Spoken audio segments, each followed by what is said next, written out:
మహాపరిశుద్ధుడును మన ప్రభు అయిన యేసుక్రీస్తు ప్రశస్తమైన గణనామానికి మహిమ కలుగును గాక.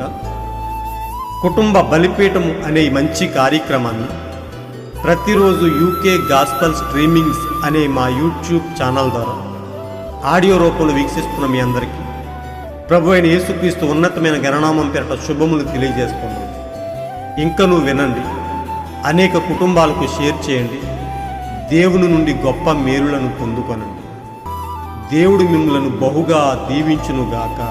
God bless you all.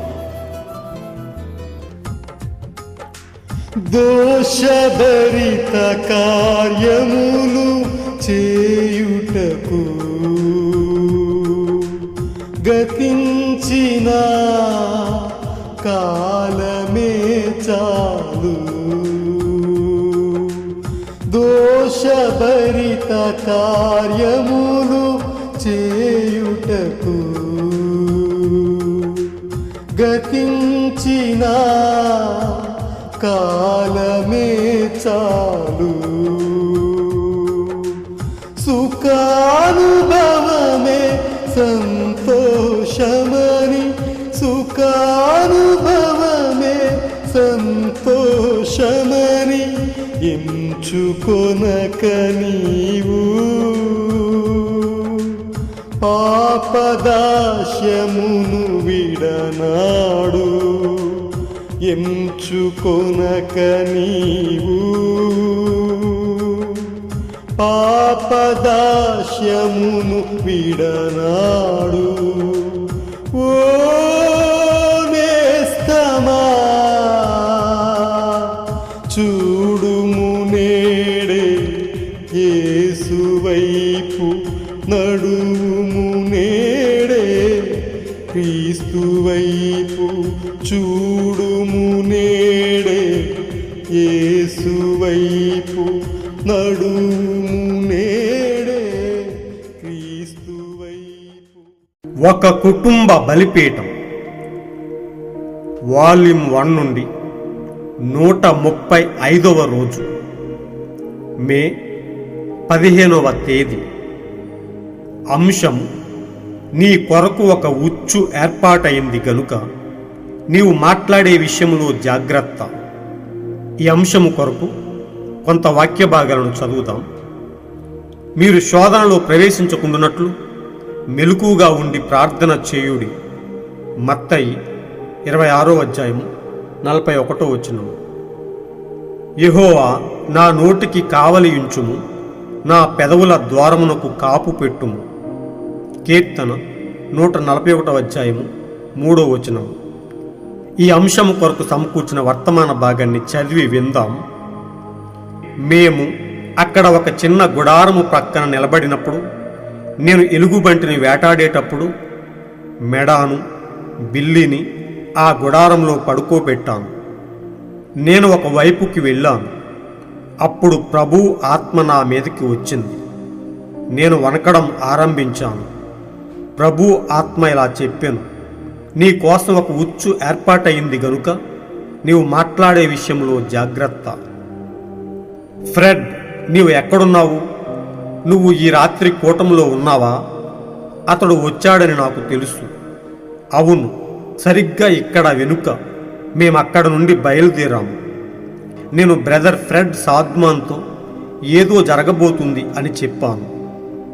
మరియు మేము ఆ రాత్రి కూటానికి చేరుకున్నప్పుడు ప్రేక్షకులతో నేను ఇలా చెప్పాను, గుర్తుంచుకోండి, ప్రభువు ఇలా సెలవిచ్చుచున్నాడు, నా కొరకు ఒక ఉచ్చు ఏర్పాటైనది. ఇది జరిగినప్పుడు సరైన పని చేయడానికి నేను తెలుసుకోవాలని మీరంతా నా కొరకు ప్రార్థన చేయండి.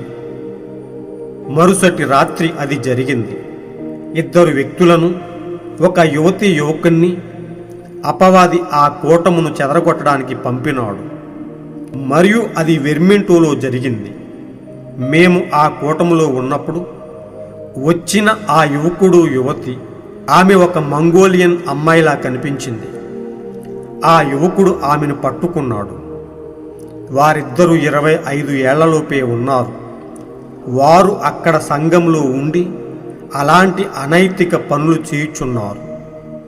వారు నాకెదురుగానే కూర్చొని చేస్తున్నారు. మరియు నేను ప్రసంగించడం ఆరంభించినప్పుడు అతడు ఆమెను పట్టుకొని ఆమె తలను వెనక్కి వంచి ఆమె మీదకి ఎక్కి ముద్దు పెట్టుకొనుచు ఆ విధంగా కొనసాగిస్తూ ఆ కూటములో ఎంతో చెడ్డగా ప్రవర్తించుచుండెను. మరక్కడ ఉన్న సహాయకులు వారిని నిలువరించలేకపోయిరి. అప్పుడు నేను వేదిక మీద నుండి అతనితో ఇలా అంటిని, యువకుడా, అలా చేయవద్దు. నేను ప్రసంగించుచుండగా నీవు అందరి దృష్టిని ఆకర్షించుచున్నావు. అయితే అతడు నేను చెప్పేదానిని మనస్కరించక నన్ను చూసి బిగ్గరగా నవ్వుచున్నాడు. అప్పుడు నేను అనుకున్నాను, ఓహో, అక్కడ అది ఉంది, ఉచ్చు ఉంది. నాకది అర్థమైంది గనుక నేను ఆ విధంగా ప్రసంగించుట కొనసాగించాను. అయితే వారింకా ఎక్కువగా అనైతికంగా ప్రవర్తించారు. మరలా నేను ఆపి ఇలా అన్నాను, అయ్యా, దయచేసి అలా చేయవద్దు. మీరు కావాలంటే ఆ యువతితో ప్రేమలో ఉండాలనుకుంటే దయచేసి భవనం నుండి బయటికి వెళ్ళిపోండి. ఇది ఒక దైవీకమైన చోటు. అలా చెప్పి మరలా నా ప్రసంగాన్ని కొనసాగించాను. అయినను వారు మరింత దారుణంగా ప్రవర్తించుచుండిరి. సరిగ్గా అప్పుడే ఏదో నాతో ఇలా చెప్పుచుండెను, వారిని ఏదో ఒకటి అనుము, అది వెంటనే జరుగును. అయితే నేను అంతే నిలబడిపోయాను. శ్రీ మెర్సియర్, టేప్ బాయ్ వారందరూ నిలబడ్డారు.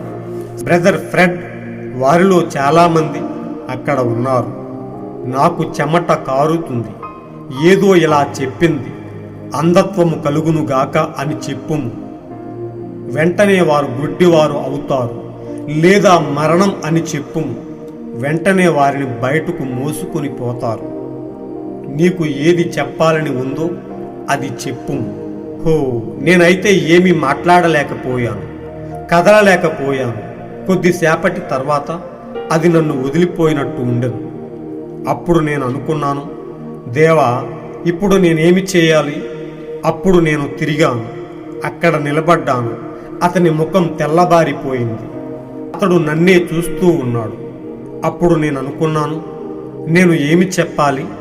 అప్పుడు నేను, మీరు చేసిన దానిని బట్టి మిమ్ములను క్షమించుచున్నాను అని పలికాను.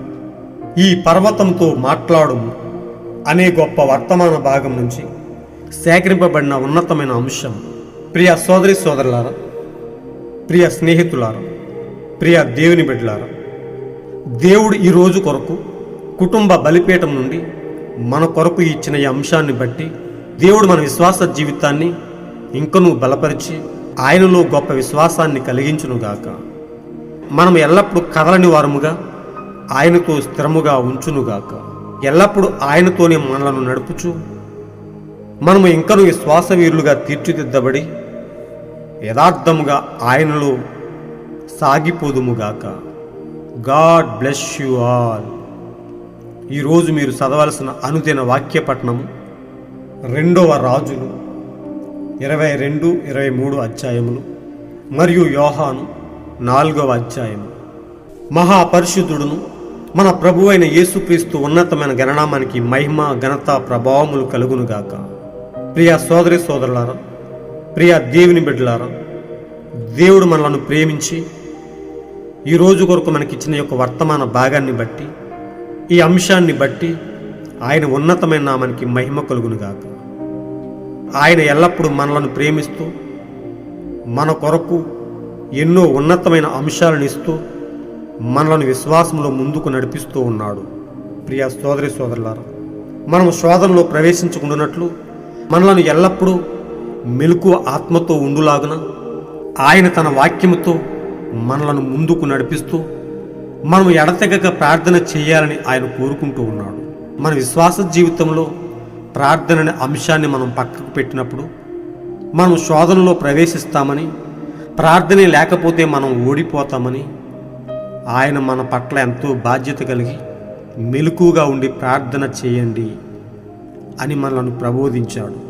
ప్రియ సోదరి సోదరులారా, ఎల్లప్పుడూ ఆయన మనలను కాస్తూ కాపాడుతూ మన నోటికి కావలిగా ఉండి వ్యర్థమైన మాటలు పలకకుండా, మనము చెడ్డ మాటలను పలకకుండా మన పెదవులను కాస్తూ మనలను కాపాడుతూ మనము నశించిపోకుండా ఉండునట్లు, మనము ఆయన శిక్షకు పాత్రులు మగకుండా ఉండునట్లు ఆయన మనలను కాపాడుతూ మన పెదవులను, మన నోటి నుండి వచ్చే ప్రతి మాటను పరిశుద్ధంగా ఉంచాలని ఆయన కోరుకుంటూ ఉన్నాడు. ప్రియ సోదరి సోదరులారా, దేవుడు ఈ రోజు కొరకు మనకిచ్చిన ఈ అంశంలో దాగి ఉన్న భావాన్ని క్లుప్తంగా మనం తెలుసుకుందాం. ఇక్కడ ప్రవక్త చెప్తున్నాడు, ప్రవక్త తన భార్యను బిల్లిని తీసుకుని వేటకు వెళ్ళినప్పుడు వారిని ఒక గుడారంలో పడుకోబెట్టి ఆయన అలా బయటకు వెళ్ళినప్పుడు ప్రభు ఆత్మ నా మీదకి వచ్చిందని, నేను వణకడం ఆరంభించానని, ఆ ఆత్మ నాతో ఇలా చెప్పిందని ఆయన చెప్తూ ఉన్నాడు. ప్రభు ఆత్మ ఇలా చెప్పెను, నీ కోసం ఒక ఉచ్చు ఏర్పాటైంది కనుక నీవు మాట్లాడే విషయంలో జాగ్రత్త. ప్రియ సోదరులారా, సాతాను మనలను అనేక విధాలుగా ప్రలోభ పెట్టాలని, మనలో ఏదో తప్పు వెతకాలని, మనలను అపవిత్రులుగా నిరూపించాలని వాడు ఎల్లప్పుడూ ప్రయత్నిస్తున్నాడు.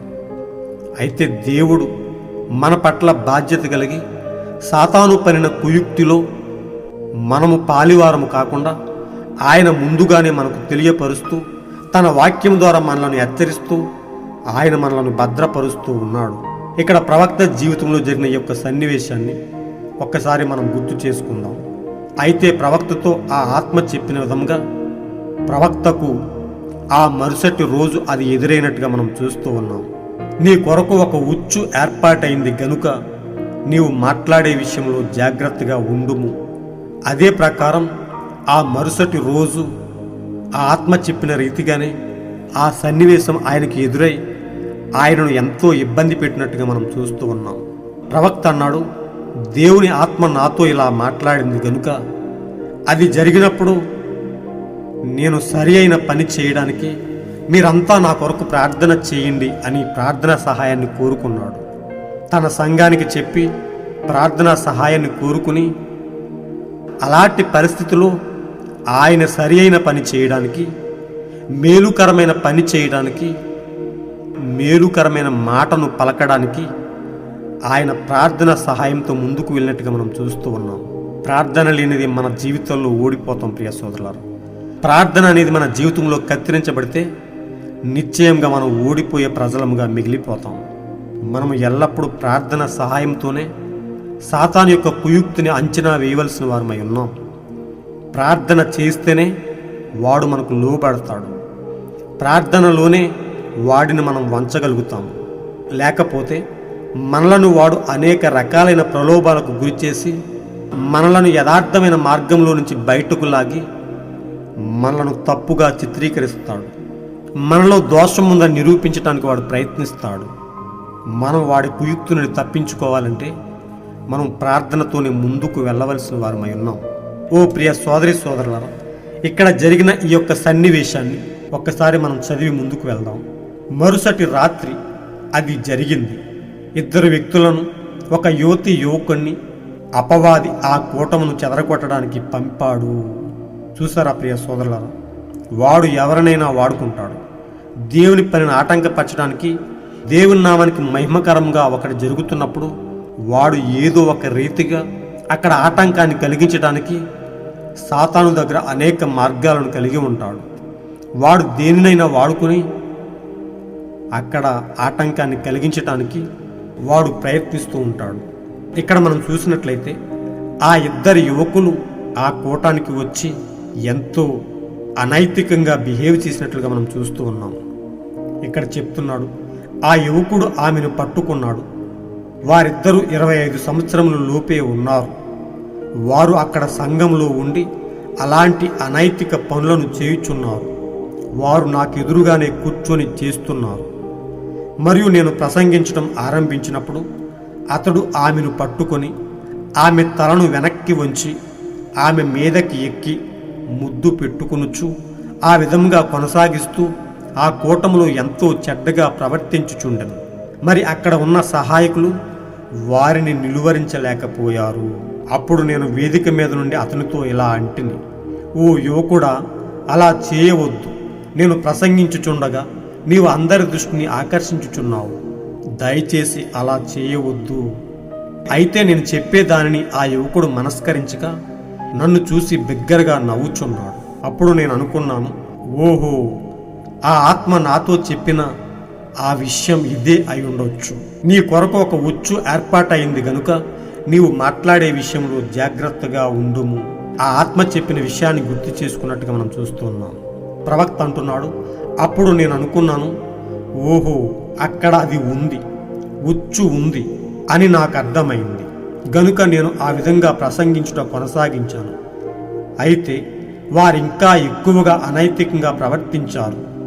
మరి నేను నా ప్రసంగాన్ని ఆపి ఇలా అన్నాను, అయ్యా, దయచేసి అలా చేయవద్దు.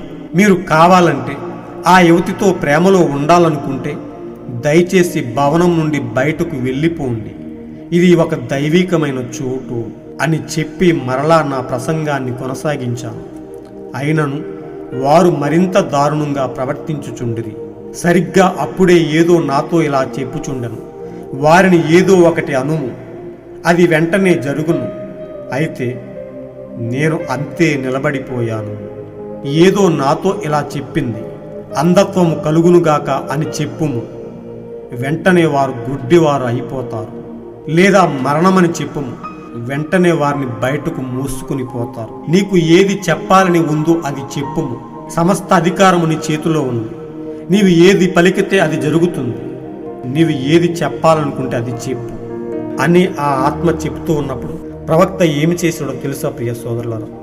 నేనైతే ఏమీ మాట్లాడలేకపోయాను, కదలలేకపోయాను. కొద్దిసేపటి తర్వాత అది నన్ను వదిలిపోయినట్టు ఉండెను.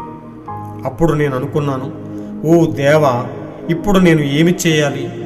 అప్పుడు నేను అటువైపు తిరిగి అతని వైపు చూసినప్పుడు అతని ముఖం తెల్లబారిపోయింది. అతడు నన్నే చూస్తున్నాడు. అప్పుడు నేను అనుకున్నాను, నేను ఏమి చెప్పాలి? అలాంటి సందర్భంలో ప్రవక్త ఏమి చెప్పాడో చూడండి ప్రియ సోదరులారా. ప్రవక్త అంటున్నాడు, మీరు చేసిన దానిని బట్టి మిమ్ములను క్షమించుచున్నాను. ఓ ప్రియ సోదరి సోదరులారా, నిజంగా అక్కడ ప్రవక్త ఏది మాట్లాడితే ఉన్న పాటున అది జరుగుతుంది. ఆ యువకులను ప్రవక్త శపిస్తే వెంటనే వారు శాపానికి గురై వారు చనిపోతారు. సమస్త అధికారం ప్రవక్త చేతికి ఇవ్వబడింది. అక్కడ పరిశుద్ధాత్మ ప్రవక్తతో ఉన్నది కాబట్టి ప్రవక్త మాట్లాడింది అక్కడ నిశ్చయంగా జరుగుతుంది ప్రియ సోదరులారా. అయితే ప్రవక్త పరిశుద్ధాత్మ పూర్ణుడై ఉన్నాడు గనుక అక్కడ ప్రవక్త నోట నుండి శాపవచనం రాకూడదు. ఆ విషయం ముందే ప్రవక్తకు తెలియపరచబడింది. నీ కొరకు ఒక ఉచ్చు ఏర్పాటైంది గనుక నీవు మాట్లాడే విషయంలో జాగ్రత్త. నిజంగా ప్రియ సోదరులారా, ఆ పరిశుద్ధాత్మతో ఆ బలిపీఠంపై ఉన్నప్పుడు ప్రవక్త నోటి నుంచి ఏమి మాట్లాడితే అది జరుగుతుంది. కానీ ప్రవక్త పరిశుద్ధాత్మ పూర్ణుడై ఉన్నాడు గనుక, దేవుని ప్రేమ అతనిలో సంపూర్ణంగా ఉన్నది గనుక ప్రేమ చేత వారిని క్షమించినట్టుగా మనం చూస్తూ ఉన్నాం. ప్రేమ సమస్త దోషములను కప్పును, దోషములను క్షమించును, దోషములను భరించును. ప్రేమ అనే 2 అక్షరాలతో సమస్త భక్తి జీవితం నిండి ఉన్నది ప్రియ సోదరులారా. మనందరము కూడా ఆ ప్రేమ అనే అంశం దగ్గరకు రావాల్సిన వారమై ఉన్నాం. మనం ప్రేమగా మారవలసిన వారమై ఉన్నాం. యేసు ప్రేమై ఉన్నాడు. మనందరము ఒకరినొకరు ప్రేమించుకుంటూ సహోదర ప్రేమ దగ్గరికి వచ్చినప్పుడు ఆయన మనకు తలరాయిగా వచ్చి మనతో ఏకమవ్వబోతున్నాడు. ఓ ప్రియ సోదరులారా, మనందరికీ ముందుగా మొదటి వరుసలో మొదటి పనగా మన ప్రవక్త ఉన్నాడు కాబట్టి సమస్తము ఆయనలో నెరవేర్చబడింది. ఆయన ప్రేమ చేత సంపూర్ణంగా మార్చబడ్డాడు. ప్రేమగానే జీవించాడు. ఆయన జీవితంలో ఒక్క శత్రువు కూడా ఆయనకు లేనట్టుగా మనం చూస్తూ ఉన్నాం. ఆయన జీవించిన జీవితకాలం అంతా ఎవరితోనూ ఆయన శత్రుత్వం పెంచుకోలేదు. ప్రేమనే పంచాడు. ఆయనను ఎంత హింసించినా, ఎంత హేళన చేసినా, ఎంత అపహాస్యం చేసినా ఆయన ప్రేమనే ప్రదర్శిస్తూ అనేక మందిని ప్రేమగా మార్చుకుంటూ వెళ్ళిపోయాడు. ఇక్కడ ప్రవక్త సమస్త అధికారాన్ని చేతిలో కలిగి ఉన్నాడు. ఆ ఆత్మ చెప్పింది నువ్వు ఏది మాట్లాడితే అది జరుగుతుందని. అయితే ప్రవక్త ప్రేమతో వారిని క్షమించినట్టుగా మనం చూస్తూ ఉన్నాం. మీరు చేసిన దానిని బట్టి మిమ్మల్ని క్షమించుచున్నాను. అదే సమయంలో మనం ఉంటే మనము వారిని అనేక రకాలుగా దూషిస్తూ ఉండొచ్చు. ఈరోజు అనేక మంది బోధకులు, అనేక మంది సేవకులు వారు నిలబడిన బలిపీఠం నుండి, ఒక అభిషేకింపబడిన బలిపీఠం నుండి అనేక శాపవచనములను పలుకుతూ, దూషిస్తూ, ఒక విశ్వాసిని టార్గెట్ చేసి మాట్లాడుతూ వారిని అనేక అపనిందలకు గురి చేస్తున్నట్టుగా మనం చూస్తూ ఉన్నాం. నిజంగా ఒక బలిపీఠం మీద నిలబడినప్పుడు, ఒక అభిషేకింపబడిన బలిపీఠం మీద నిలబడినప్పుడు ఒక సేవకుడు చాలా జాగ్రత్తగా మాట్లాడవలసిన వాడై ఉన్నాడు. అక్కడ ఆ సేవకుడు నిలబడిన బలిపీఠం పరిశుద్ధాత్మ చేత అభిషేకింపబడినదైతే అతడు చాలా జాగ్రత్తగా నిలబడవలసిన వాడై ఉన్నాడు. అనేక మంది దోషముల చేత ఉండొచ్చు. అయితే సేవకుడు వారి దోషములను బట్టి వారిని శపించకూడదు కానీ, వారిని నిందించకూడదు కానీ ఖాళీలో నిలవలసిన వారై ఉన్నారు. మనం బైబిల్ గ్రంథంలో చూసినట్లయితే అబ్రహాము ఆ ఖాళీలో నిలబడి దేవుడు సొదొమ గొమొర్రా పట్టణాలను శపించడానికి సిద్ధమైనప్పుడు, వారిని దహించి వేయడానికి వారు చేస్తున్న హేయమైన కార్యాలను బట్టి వారిని నాశనం చేయాలనుకున్నప్పుడు అబ్రహాము దేవునికి వారికి మధ్య నిలబడినట్టుగా మనం చూస్తూ ఉన్నాం. దేవుని దగ్గర ప్రాధేయపడి వారిని క్షమించమని అడిగినట్టుగా మనం చూస్తూ ఉన్నాం. అయితే వారిలో అబ్రహాం అడిగిన రీతిగా ఒక్కరు కూడా పరిశుద్ధతను కలిగి లేని కారణాన్ని బట్టి దేవుడు వారిని శిక్షించినట్టుగా మనం చూస్తూ ఉన్నాం. లోతును బట్టి అబ్రహాము దేవుణ్ణి ప్రాధేయపడ్డాడు. అయితే అబ్రహాం ప్రాధేయపడినట్టుగా లోతును, అతని కుటుంబాన్ని దేవుడు వెలుపలికి తీసుకుని పొమ్మని చెప్పి ఆ పట్టణాలను దహించి వేసినట్టుగా మనం చూస్తూ ఉన్నాం. అయితే అబ్రహాం యొక్క మనస్తత్వాన్ని మనం గమనించినప్పుడు అక్కడ ఖాళీలో నిలబడినట్టుగా మనం చూస్తున్నాం. దేవుడు వారిని నాశనం చేయడానికి చూస్తున్నప్పుడు వారి మధ్య నిలబడి పశ్చాత్తాపంతో అడిగినట్టుగా మనం చూస్తూ ఉన్నాం. మోషేని మనం గమనించినట్లయితే, మోషే నువ్వు తప్పుకో, వీరు నన్ను ఎంతో శోధిస్తున్నారు, వీరు నన్ను ఎంతో దుఃఖపరుస్తున్నారు, వీరిని నేను నిర్మూలిస్తాను, వీరిని నేను తుడిచిపెట్టేస్తానని చెప్పినప్పుడు మోషే వారికి దేవునికి మధ్య ఖాళీలో నిలబడి దేవుణ్ణి క్షమించమని అడుగుతూ ఉన్నాడు. ఓ ప్రియ సోదరి సోదరులారా, ఒక సేవకుడు ఒక వ్యక్తి పట్ల ఎంతో సహనం కలిగి ఉండవలసిన వాడై ఉన్నాడు. నోటికి వచ్చింది మాట్లాడకుండా, వ్యర్థమైన దూషణ మాటలు బలిపీఠం నుండి మాట్లాడకుండా వారు బహు జాగ్రత్తగా వారి నోటిని కాపాడుకోవలసిన వారై ఉన్నారు. అనేక మంది సేవకులను మనం చూసినట్లయితే అభిషేకింపబడిన బలిపీఠం మీద ఉండి ఎంతోమందిని దూషిస్తున్నట్లు, శాపవచనములు పలుకుతున్నట్లుగా మనం చూస్తూ ఉన్నాం. నిశ్చయంగా దేవుడు కోరిన మార్గం అది కాదు ప్రియ సోదరులారా.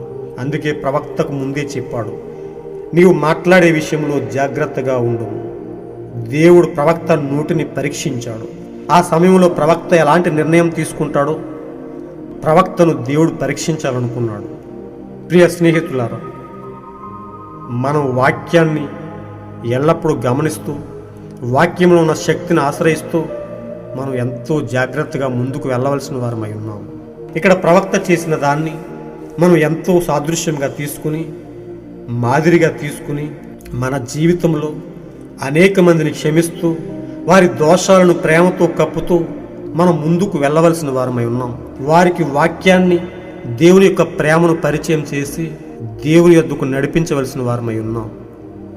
మనం వాక్యంతో ముందుకు సాగుతూ అనేక మందిని ప్రేమ చేత దేవుని యొద్దకు నడిపించవలసిన వారమై ఉన్నాం. ప్రియ సోదరి సోదరులు, అలాంటి గొప్ప ప్రేమ కలిగిన జీవితాన్ని మన విశ్వాస జీవితాలకు అన్వయించుకొని అనేక మందిని క్రీస్తు యొద్దకు నడిపిందాం. క్రీస్తు ప్రేమై ఉన్నాడని, ఆయన ప్రేమలో ఎంతో స్వచ్ఛత ఉన్నదని మనము నిరూపిస్తూ ఆయన యొక్క ప్రేమ తాత్పర్యాన్ని అందరికీ పరిచయం చేద్దాం.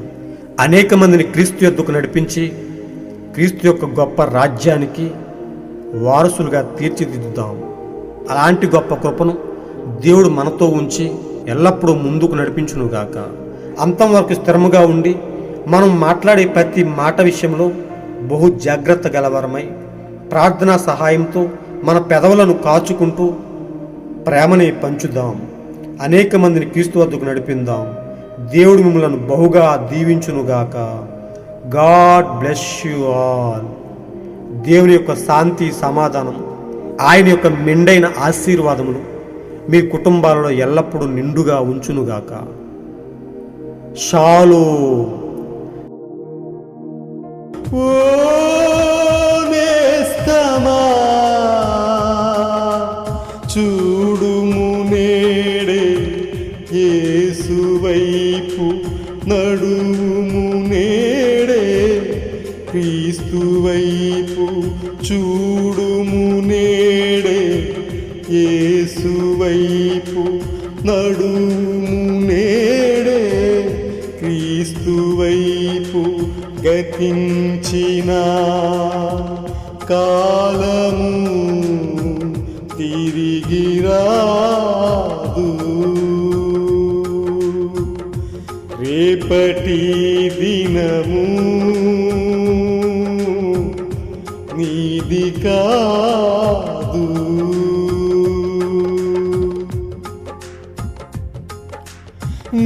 నీకిచ్చిన ఈ సమయం ముగియునేమో దేవుడే మరి నిన్ను పిలుచునేమో నీకిచ్చిన ఈ సమయం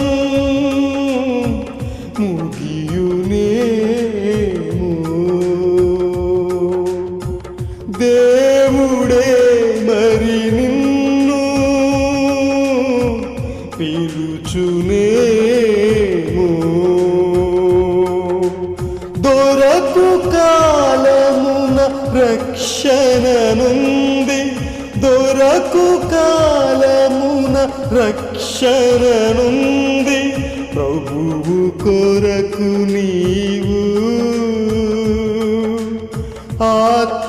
ఆత్మరక్షణతో కొనసాగు ప్రభువు కొరకు నీవు ఆత్మరక్షణతో కొనసాగు ఓ నేస్తమా చూడుము నేడే యేసు వైపు నడుము నేడే క్రీస్తు వైపు చూడుము నేడే యేసు వైపు నడుము నేడే క్రీస్తు వైపు గతించిన కాలము తిరిగి రాదు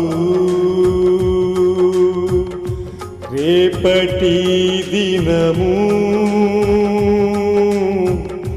నీది కాదు నేడు అనే ఈ సమయం దేవుడిచ్చిన వరము ఓ నేస్తమా చూడుము నేడే యేసు వైపు నడుము నేడే క్రీస్తు వైపు చూడుము నేడే యేసు వైపు నడుము నేడే క్రీస్తు వైపు నడుము నేడే క్రీస్తు వైపు నడుము నేడే క్రీస్తు వైపు